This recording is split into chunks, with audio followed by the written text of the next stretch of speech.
Waste Asia में एक बार फिर बारूद की बू तेज हो गई है। सीजफायर की खामोशी अब टूटती नजर आ रही है। अमेरिका और ईरान के बीच तल्ख लहजा फिर गर्मा चुका है। ट्रंप ने हमले रोकने की बात तो की, लेकिन साथ ही नई डेडलाइन देकर जंग का खतरा भी बढ़ा दिया है। उधर ईरान ने साफ कह दिया है कि अगर हमला हुआ तो जवाब पहले से कहीं ज्यादा खतरनाक होगा। खाड़ी मुल्कों से लेकर तेल बाजार तक हर तरफ बेचैनी है। खास रिपोर्ट देखिए, फिर चर्चा करते हैं।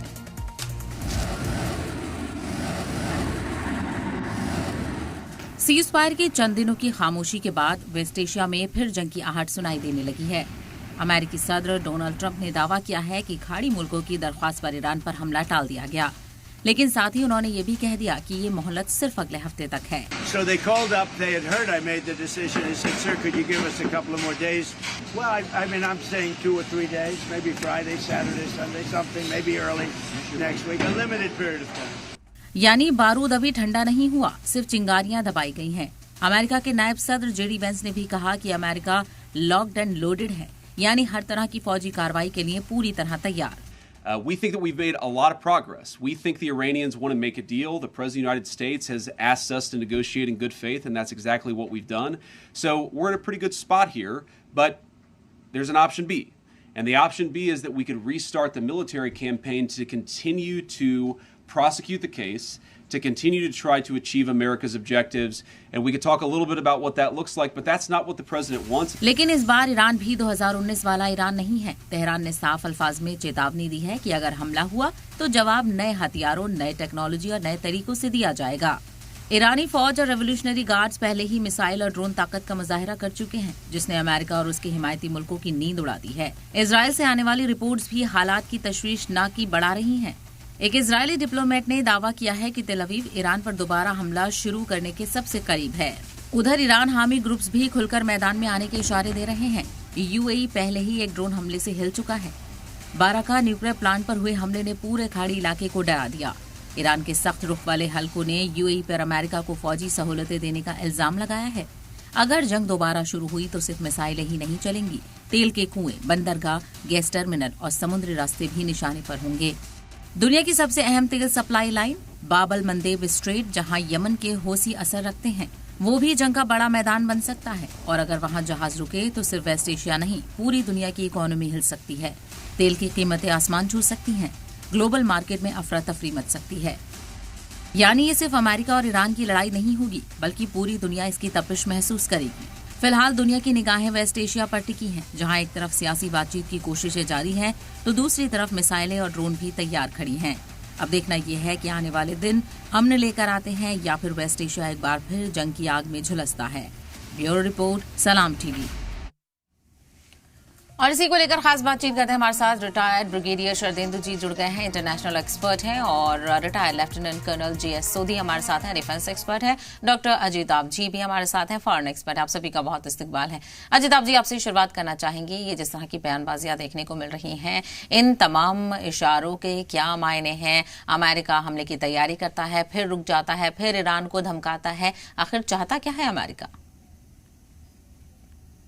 देखिए सहबा जी, ये तो बेसिकली दबाव बनाने की राजनीति चल रही है। एक तरफ धमकियों का दौर भी बदस्तूर जारी है, दूसरी तरफ बातचीत के लिए कुछ संभावना भी होती दिख रही है। तो ऐसे में ये कहना कि एक 2-3 दिन का वो जो मोहलत वो देने की बात कर रहे हैं, मुझे लगता है इस बीच बैक चैनल बातचीत भी हो रही है। और एक इंपॉर्टेंट डेवलपमेंट में देखिए, पहली बार अमेरिका के जो संसद का जो सीनेट है, वहां से आप कह लीजिए 8वें अटेम्प्ट में राष्ट्रपति ट्रंप के जो ईरान के विरुद्ध युद्ध के जो प्रयास हैं, उन शक्तियों को रोकने की कोई कोशिश दिख रही है। और अमेरिकी सीनेट ने एक प्रस्ताव, जो युद्ध के संबंधित प्रस्ताव है, उसको पास कर दिया है और अगले दौर के लिए उस पर बातचीत होगी। उसमें कोशिश ये है कि राष्ट्रपति ट्रंप की जो युद्ध की जो शक्तियां हैं उसको कंट्रोल किया जाए और बिना अमेरिकी संसद के परमिशन के वो युद्ध के लिए न जाए। तो अगर ये अभी वैसे इसमें भी तो देर लगेगा और इसके अभी कार्रवाई जी जी, हमारे साथ एक और खास मेहमान जुड़ गए हैं, उनका भी तारुफ करा देते हैं। डॉक्टर जाकिर हुसैन हमारे साथ हैं, मिडिल ईस्ट एक्सपर्ट है। आपका भी बहुत इस्तकबाल है, आपके पास में आऊं उससे पहले शरदेंदु जी, जिस तरह से अमेरिका कह रहा है कि यूएई और सऊदी अरेबिया की अपील के बाद उसने हमलों को रोक दिया, तो क्या एक हफ्ते बाद वो इस तरह से रोकने की कोशिश नहीं करेंगे? क्योंकि जब ऐसे हालात अभी इस वक्त हैं, तो क्या एक हफ्ते बाद हालात बदल जाएंगे और उनकी अपील भी अमेरिका नहीं मानेगा? देखिए, मेरा मानना है कि अमेरिका का जो स्टैंड है आज की डेट में, वो टाइम गेन कर रहा है। वो चाहता है कि वो एक ऐसा एग्रीमेंट हो जिसपे कि अमेरिका अपने टर्म्स को डिक्टेट कर सके ईरान के ऊपर। और ईरान भी लगातार, देखिए, डिप्लोमेटिक चैनल को अपने ओपन रखा हुआ। उनके जो अब्बास अराक्ची हैं वो लगातार तमाम देशों के टच में, साथ में एक बैकडोर डिप्लोमेसी भी चल रही है। मसूद पेजेस्कियां ने बार बार देखा है कि मिलिट्री ऑप्शन की जगह हमें डिप्लोमेटिक रेजोल्यूशन के लिए जाना चाहिए। तो ये बिल्कुल एक अहम मुद्दा है। और मेरा मानना है कि इतना लंबा सीज फायर जब चलता चला जा रहा है, तो कोई भी देश इसकी शुरुआत नहीं करना चाह रहा है। ईरान ने तो बिल्कुल क्लियर कर दिया कि वो युद्ध नहीं चाहता है। अमेरिका बार बार ऐसे स्टेटमेंट देता है जिससे कि वो प्रेशर जनरेट कर सके। देखिए, युद्ध चल रहा है, इसको एक पॉज की तरह मानिए। अब प्रेशर नहीं काम करेगा, अब स्टेप्स, कॉन्क्रीट स्टेप आपको लेना पड़ेगा। ये बयानबाजी के जो प्रेशर आप जनरेट करते, चाहे वो जेडी वेंस बोले, चाहे डोनाल्ड ट्रंप बोले, चाहे उनका कोई भी मिलिट्री लीडर बोले, इससे अब प्रेशर नहीं जनरेट होगा। कई मौतें हो गई, बड़े सारे प्रदेश आपने तबाह कर दिए, स्ट्रेट ऑफ हॉर्मुज अभी भी बंद है, आपने ब्लॉकेड लगा रखा है। ये प्रेशर टैक्टिक्स नहीं है, अब तो एग्जीक्यूशन का है। आपने युद्ध लड़ दिया, उससे बहुत रिजल्ट नहीं निकला, आपने उनके न्यूक्लियर प्रोग्राम या एनरिच्ड यूरेनियम को नहीं हासिल कर पाए, तमाम ऐसी चीजें हैं। अब आपको तो एक ऑब्जेक्टिव तरीके से एनालिसिस करके इस क्राइसिस को रिजॉल्व करना है। और पूरा देखिए, विश्व से तबाह होता चला जा रहा है, इकोनॉमिक क्राइसिस हो रखी है। और आपके यहाँ 61% लोग नहीं चाहते हैं कि यह युद्ध आगे चले। तो आपको डिप्लोमेसी पे जाना चाहिए, और डिप्लोमेसी के लिए आपको एक एनवायरमेंट तैयार करना पड़ेगा।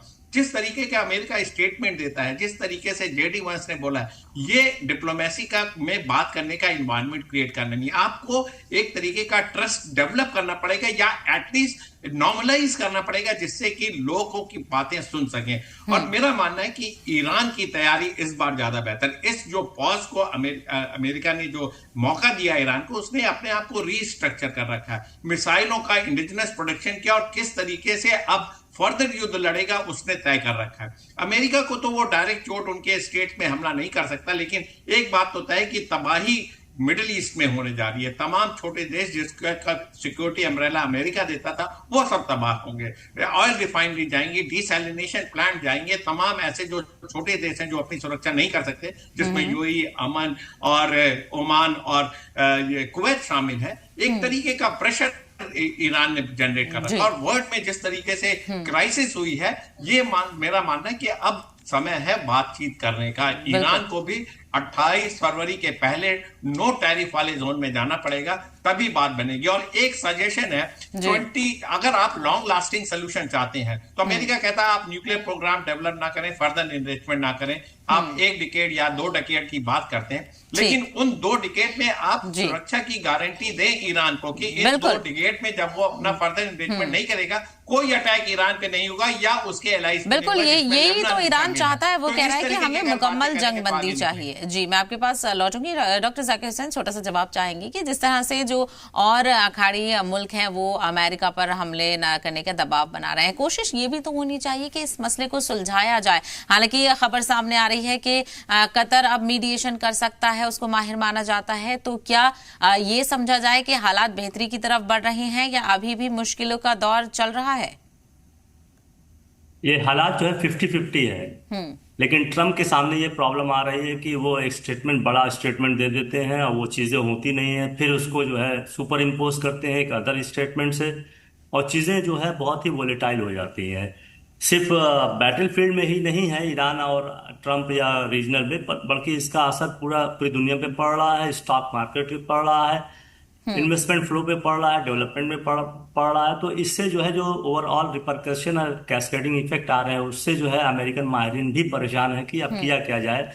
लेकिन मसला यह है कि दोनों पार्टीज जो हैं अपनी अपनी शर्तों पे को लेके बैठे हों, क्योंकि अमेरिका और इजराइल की इतनी प्रॉब्लम तो नहीं है, लेकिन ईरान की जो एग्जिस्टेंशियल थ्रेट है और बार बार अटैक करने की जो मंसूबे बने रहते हैं, जो चाहत है, उसको लेकर जो है ईरान के ऑफिशियल्स, उनके लीडर्स जो है परेशान ये हैं कि अगर हमने फिर जो है किसी तरीके की इनिशिएटिव ले लिया और बातें मान ली तो कोई गारंटी नहीं है। और अभी इसराइल की बातें देखिए तो चुपचाप सुन रहा है, लेकिन वो मिलिट्री ऑप्शन को छोड़ नहीं रहा है। वो पूरा एक दस्ता तैयार करके रखा है कि अगर अमेरिका अटैक करता है तो वो फिर अटैक करेगा। तो ये बहुत ही ऐसी कशीदगी वाली सिचुएशन बनी है कि कुछ कहा नहीं जा सकता। लेकिन मुझे लगता है कि ट्रंप अगर बार बार इसी तरीके के स्टेटमेंट देंगे तो एक अटैक होगा। और सर्वे में भी ये आया है कि एक छोटा अटैक, लिमिटेड अटैक जो है 70% लोग ये महसूस करते हैं कि लिमिटेड छोटा अटैक होगा। लेकिन फिर यही बात आती है कि ईरान कैसे इसको रिस्पॉन्ड करेगा। बिल्कुल, जो नेगोशिएशन स्पेस है वो ऐसे छोटी सी बात और बताना चाहूंगा। छोटी सी बात यह है कि बहुत से माहिरीन ये कह रहे हैं कि अमेरिका टाइम परचेज कर रहा है और फिर किसी तरीके से ईरान के अंदरूनी मसले में जो है एक खलफशार पैदा करके गवर्नमेंट के सामने एक चैलेंज प्रोड्यूस करे, जैसे कि इस लड़ाई के पहले उन्होंने सड़कों पे किया था। ठीक है, ये अहम सवाल इसको रूल आउट नहीं किया जी। ठीक है, ये अहम सवाल है। इसी को लेकर मैं जय सोरी साहब आपसे रिएक्शन चाहूंगी कि क्या वाकई ऐसा है कि अमेरिका टाइम परचेज कर रहा है, और जो नेगोशिएशन स्पेस है क्या वो वाकई कम नजर आ रहा है इस पूरे क्राइसिस में? जय हिंद साहबा जी, ये मेरा सौभाग्य है कि मैं आपके न्यूज चैनल पर हूं और विख्यात को पैनलिस्ट के साथ हूं।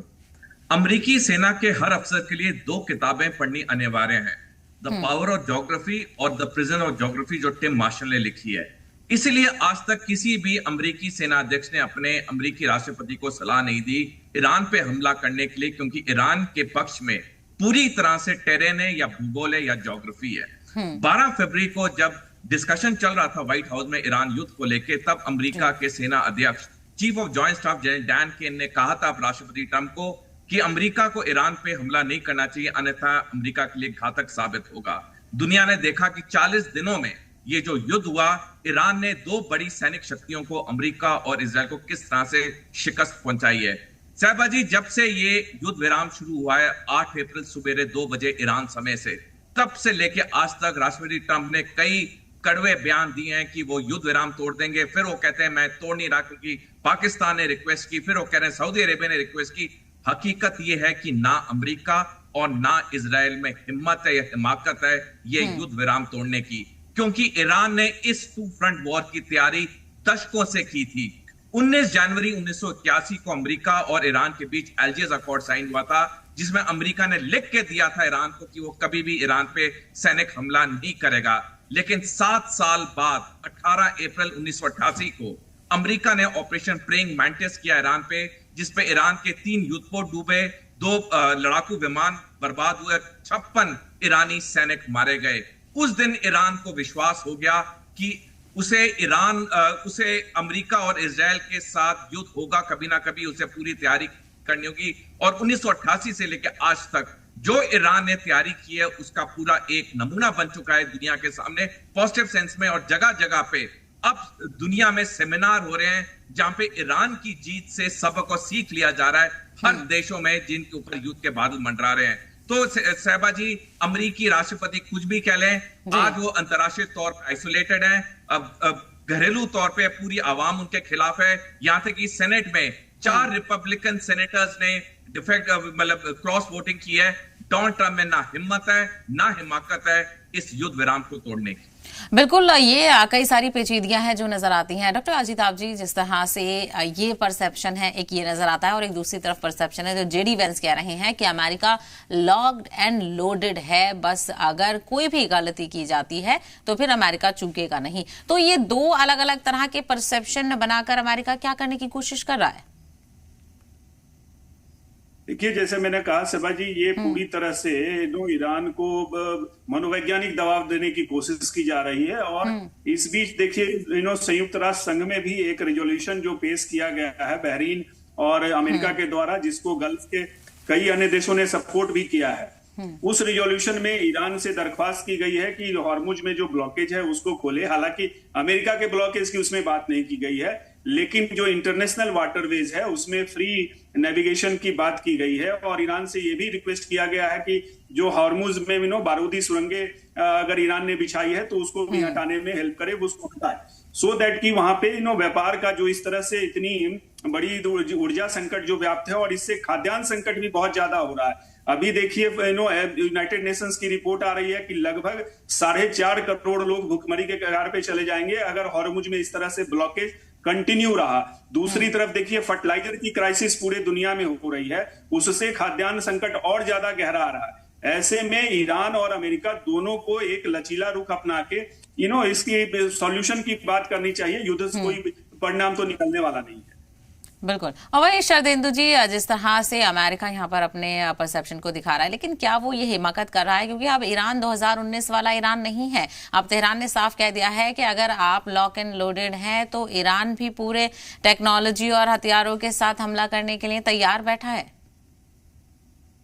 देखिए, मेरा मानना है कि कहीं ना कहीं अमेरिका अपने मकसद में भटकता हुआ नजर आ रहा है, और उस मकसद जब तक क्लैरिटी नहीं होगी आप ऑपरेशन लॉन्च नहीं कर पाएंगे। लिहाजा इस तरीके के बयान कि लोडेड है, इस तरीके से फायरिंग करने, तबाह कर देंगे, ये सारी चीजें उनकी वीकनेस को दिखाता है। कहीं ना कहीं अब आपने एम्फेसिस शिफ्ट कर दिया ईरान से, अब आप क्यूबा की तरफ बढ़ते हुए नजर आ रहे हैं। तो आपने पूरे विश्व में कंफ्यूजन मचा रखा है। एम आपके क्लियर नहीं है। आप ईरान से चाह क्या रहे हैं? आप एनरिच यूरेनियम लेके करेंगे क्या? अगर ईरान आज को ये एनरिच यूरेनियम देता था और एक तरीके के डील चाहे नॉर्थ कोरिया या चाइना से करके फिर से न्यूक्लियर वेपन बनाने की राह पे चल देता, तो ये 500 केजी का एनरिच यूरेनियम बहुत बड़ी चीज नहीं है जिसकी आप डिमांड या जिसको आप हासिल करना चाहते हैं। मकसद ये कि आप युद्ध में कूद गए हैं, बहुत बड़ी गलती की है आपने, आपको इसका रियलाइजेशन है। आपने अमेरिकी कांग्रेस से भी इसको अप्रूव नहीं करा और बोलते हैं सीज फायर हो रखा, लिहाजा अमेरिकन कांग्रेस का अप्रूवल इज नॉट रिक्वायर्ड। तो जब इस तरीके की सोच के साथ, और मिलिट्री लीडरशिप जो है वो बार बार आपको आगाह कर रही थी कि आप ईरान युद्ध में न कूदें क्योंकि ये लंबा चल सकता है, और जो मकसद आपने सेट किया वो बिल्कुल ही मिलिट्री पॉइंट ऑफ व्यू से अनअचीवेबल है। आप कैसे एनरिच यूरेनियम को कैप्चर करेंगे? आपको पता नहीं कि वो इस्फहान में। जी ठीक है। डॉक्टर जाकिर हुसैन, आपसे भी समझना चाहेंगे इसी चीजों को लेकर कि आने वाले हालात किस तरह के नजर आ रहे हैं, क्योंकि इजराइल कह रहा है कि वो हमले की तैयारी कर रहा है ईरान को लेकर। देखिए, इस लड़ाई से होगा क्या, क्या बदलेगा?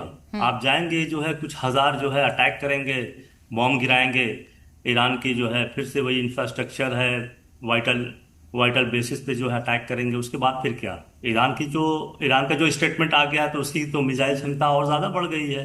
ये कहते हैं, इनकी रिपोर्ट कह रही है कि 70% अभी बचा है, ईरान कह रहा है 120% हो गई है, और डेडली वेपन्स तैयार करके रखे हैं, मिलिट्री एक्सरसाइजेस भी हो गए हैं, जमीन पर भी हो गए हैं। और जिस तरीके से इराक की तरफ जो है वो चीजें निकली हैं, इसराइल के बेसिस की जो वहाँ सप्लाई का बना रखा है उसका भी जो है इन्होंने खुलासा कर दिया, उसको भी खत्म किया। तो धीरे धीरे इसराइल जो है सिकुड़ता जा रहा है, अमेरिका के ऊपर बर्डन बढ़ता जा रहा है। और मुझे लगता है कि अगर ये वार ज्यादा लंबी हुई तो ईरान इस पोजीशन में है कि मिलिट्री फोर्स वो इसराइल के अंदर भेज दे।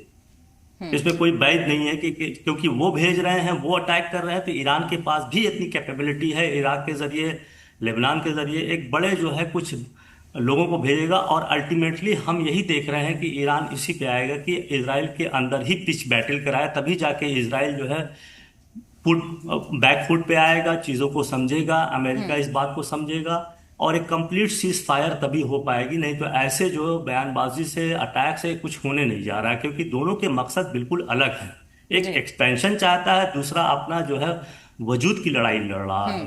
बिल्कुल। तो ये जी बिल्कुल क्लैरिटी यहाँ पर साफ नजर आती है, खास करके ईरान की तरफ से। लेकिन अमेरिका ने भी अपने चीजों को वाजे किया है, लेकिन जिस तरह से बयानबाजी बदलती जा रही है, कंफ्यूजन क्रिएट हो रहा है। जे सोडी साहब, क्योंकि इस पूरी जंग का जो ताल्लुक है वो सिर्फ दो खेमों से नहीं है, दो पक्ष इसमें नहीं है, इसमें पूरी दुनिया इन्वॉल्व है। जो एनर्जी क्राइसिस है, जो ग्लोबल मार्केट पूरी तरह से हिले हुए हैं, अगर इस खामोशी के बाद फिर से जंग की शुरुआत होती है तो बहुत बुरी तबाही आ सकती है पूरी दुनिया के लिए।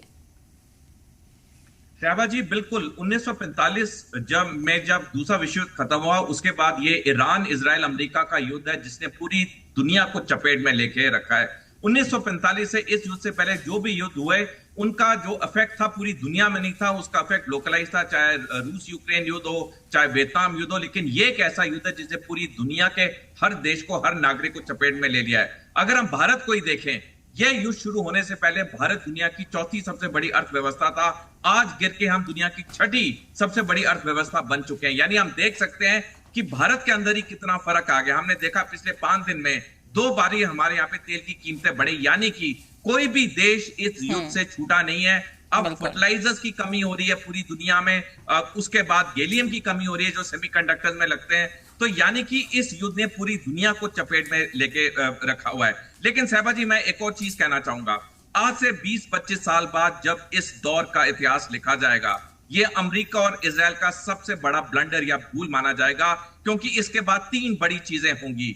अमेरिका का महाशक्ति के तौर पे पतन, ईरान का क्षेत्रीय शक्ति के तौर पे उजागर होना, और तीसरा, कुछ साल बाद हम देखेंगे ईरान युद्ध शुरू करेगा इजराइल के ऊपर, और उसका नतीजा होगा फिलिस्तीन एक आजाद देश बन के उभरेगा। तो जब ये जो बड़ी भूल इन्होंने की है, जबकि इनके सैनिक कमांडर कह रहे थे कि अमेरिका को ईरान पे हमला नहीं करना चाहिए, ट्रम्प तो माने नहीं, लेकिन इसका खामियाजा अमेरिका और इजराइल को आज से कुछ सालों बाद भुगतना पड़ेगा। बिल्कुल ऐसे हालात भी नजर आ रहे हैं। डॉक्टर अजीत, अब क्या आपका जो आकलन है वो क्या कह रहा है कि बातचीत यहाँ से सुलझती हुई नजर आएगी, या फिर इन खतरों को लेकर अलर्ट रहने की जरूरत है? बिल्कुल अलर्ट रहने की जरूरत है। खतरे अभी भी, इसको इस तरह से नहीं कहा जा सकता, क्योंकि ट्रम्प कभी भी पलटी मार देते हैं, और उनका जो जिद्दीपना है एक तरह से कहिए, उससे पूरी दुनिया तबाह हो रही है, और इसका खामियाजा अमेरिका को भी भुगतना पड़ रहा है। अमेरिका में देखिए जिस तरह से अपोजिशन राष्ट्रपति ट्रम्प का अपोज कर रहा है, उससे इनके जो अगले आने वाले इलेक्शन है नवंबर में, उस पर भी असर पड़ेगा। और अभी देखिए रूस और चीन की जो मीटिंग हो रही है राष्ट्रपति पुतिन की, उस पुतिन विजिट से भी कुछ उम्मीद हमें जगी है कि कहीं ना कहीं चीन और रूस इसमें कुछ पहल करेंगे और अमेरिका को कुछ समझाने की कोशिश करेंगे। साथ ही ईरान को भी टेबल पे लाने की कुछ वकालत होगी। तो मुझे इस विजिट से, जो राष्ट्रपति ट्रम्प की विजिट के तुरंत बाद हो रहा है, इससे काफी उम्मीद है, और हो सकता है कुछ मामला यहाँ से भी बने। बिल्कुल बिल्कुल। इसी पर शरदेंदु जी, आपका भी रिएक्शन। अमेरिका, रशिया और चीन जो ये दौरे हुए हैं हालिया, क्या इनसे कोई उम्मीद की जाए कि ये जो क्राइसिस है इस पर असर पड़ेगा यकीनी तौर पर? देखिए, अमेरिका ने वो स्टंट ट्राई किया है जिसके प्रेशर में ना तो चाइना आने वाला, और चाइना ने जिस तरीके से डोनाल्ड ट्रंप को हैंडल किया, वो दिखाता है उनका कन्विक्शन। वो आज की डेट में जो उसके मुद्दे हैं, चाहे वो कॉमर्शियल हो, चाहे एआई हो, चाहे रेयर अर्थ मिनरल का हो, कॉमर्स ट्रेड, टैरिफ, या ईरान या मिडिल ईस्ट की स्टेबिलिटी या इंडो पैसिफिक रीजन का, उसने अपने स्टैंड को बिल्कुल फर्मली रखा हुआ। उन्होंने किसी भी तरीके से अपनी गर्मजोशी नहीं दिखाई है, क्योंकि दोनों में बुनियादी डिफरेंस है अमेरिका और चाइना में। और आज तो जब पुतिन की विजिट हो रही है चाइना में, तो अब आप देखिए अमेरिका में किस तरीके की खगली होगी। अमेरिका ने अपना पूरा सपोर्ट देखिए ईरान युद्ध में खो दिया है, चाहे वो नेटो हो, चाहे वो लैटिन अमेरिकन कंट्री हो, चाहे अफ्रीकन हो, साउथ एशियन कंट्री हो, हर जगह वो अलग थलग पड़ता चला जा रहा है। इसलिए वहां खलबड़ाहट, और साथ में उनका खुद का आवाम डोनाल्ड ट्रंप के खिलाफ है। तो देखिए, चाइना ने एक बहुत ही मैच्योर तरीके से हैंडल किया है, लेकिन मैं चाइना से भी बहुत उम्मीद नहीं कर रहा हूं, क्योंकि जो अमेरिका का जो वर्किंग स्टाइल और जो चाइना का है वो एक्सप्लॉइटेटिव नेचर हो गया है। चाइना भी देखिए लोन देता है, छोटे देशों में अपना आधिपत्य जमाता है, उनको आर्थिक रूप से गुलाम बनाता है, और एक हेजिमोनिस्टिक पॉलिसी और एक्सपेंशनिस्ट पॉलिसी है, जिसको कि आज की डेट में अमेरिका भी फॉलो कर रहा है। तो हिंदुस्तान के लिए दोनों ही चीजों के लिए ठीक नहीं है, चाहे वो चाइना विश्व में उभर के आता है या अमेरिका उभर के आता है। हिंदुस्तान को अपना इंडिपेंडेंट अस्तित्व, अपने इंडिपेंडेंट नीति को फॉलो करना पड़ेगा। लेकिन इस क्राइसिस सिचुएशन से कैसे निकला जाए, कहीं ना कहीं मेरा मानना है कि हिंदुस्तान एक बिगर रोल इसमें प्ले कर सकता था। हम वेट एंड वॉच की स्थिति में हम इस नेगोशिएशन में पड़ना नहीं चाहते, क्योंकि हमको लगता है कि अमेरिका एक मित्र देश है, वो हमारी बात नहीं सुनेगा तो हमारे रिलेशन खराब होंगे। ईरान हमारा मित्र देश, अगर वो नहीं सुनेगा तो हमारे रिलेशन खराब होंगे। इस तरीके की चीज हो रही है साउथ एशियन कंट्रीज में। लिहाजा साउथ एशियन कंट्री अलग है। पाकिस्तान ने अटेम्प्ट जरूर लिया, वो लगा भी है, लेकिन उसे सक्सेस मिलता हुआ नजर नहीं आ रहा। बिल्कुल, ऐसे में देखना बेहद अहम होगा कि आने वाले हफ्ते किस तरह से निकलते हुए नजर आएंगे।